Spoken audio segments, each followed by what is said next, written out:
হাতে ক্যামেরা, হাতির পিঠে চেপে কাজিরাঙ্গা ঘুরলেন প্রধানমন্ত্রী মোদি। জঙ্গল সাফারিতে প্রধানমন্ত্রী মোদি আসামের Kaziranga national park of tiger reserve সফরে গেলেন প্রধানমন্ত্রী। জঙ্গলি ছাপের জামা, মাথায় টুপি ও হাতে ক্যামেরা সম্পূর্ণ অন্য রূপে দেখা গেল নরেন্দ্র মোদীকে। হাতিদেরকে নিজে হাতে আখ খাওয়ান তিনি। পরে হাতির পিঠে চেপে জঙ্গল সাফারি করেন তিনি। হাতির পিঠে চড়ে আসামের কাজিরাঙ্গা জাতীয় উদ্যানে ঘুরলেন প্রধানমন্ত্রী নরেন্দ্র মোদী। সেখানে জিপ সাফারিও করেন তিনি। কাজিরাঙ্গা ঘুরে অনুভূতি হয়েছে প্রধানমন্ত্রী নিজেই এক্স হ্যান্ডেলে সাফারির বিভিন্ন ছবি শেয়ার করেন। সেখানে তিনি লিখেছেন, আজ ভোরে আসামের কাজিরাঙ্গা জাতীয় উদ্যানে গিয়েছিলাম। সেখানে সবুজে সবুজ পরিবেশে কিছু সময় কাটিয়েছি।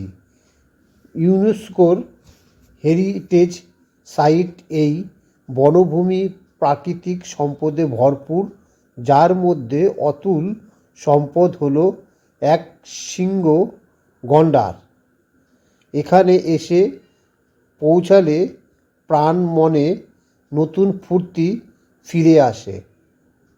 আসামের হৃদয়কে গভীরভাবে উপলব্ধি করা যায়। হাতির পিঠে মোদি আর মোদির হাতে ক্যামেরা। হাতির পিঠে চড়ে আসাম রাজ্যের কাজিরাঙ্গা জাতীয় উদ্যানে ঘুরতে দেখা গেল ভারতের প্রধানমন্ত্রী নরেন্দ্র মোদী। সকালে তিনি এই উদ্যানে কিছু অংশ জিপ গাড়িতে চড়েও ঘুরে দেখেন। এবারে প্রথম কাজিরাঙ্গা জাতীয় উদ্যান পরিদর্শনে এসেছিলেন প্রধানমন্ত্রী মোদী। আসাম রাজ্য সরকারের বন দপ্তরের সূত্রে জানানো হয়, প্রধানমন্ত্রী প্রথমে কোহরা রেঞ্জের মহিমুখ এলাকায় হাতির পিঠে চড়েন।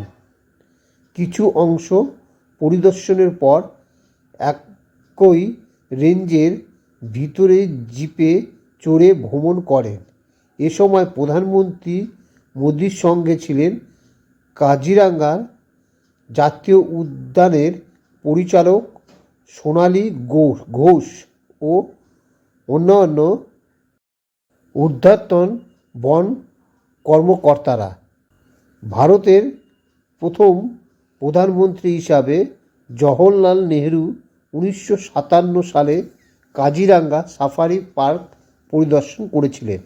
এরপর ইন্দিরা গান্ধীও দুবার কাজিরাঙ্গা ভ্রমণ করেছিলেন।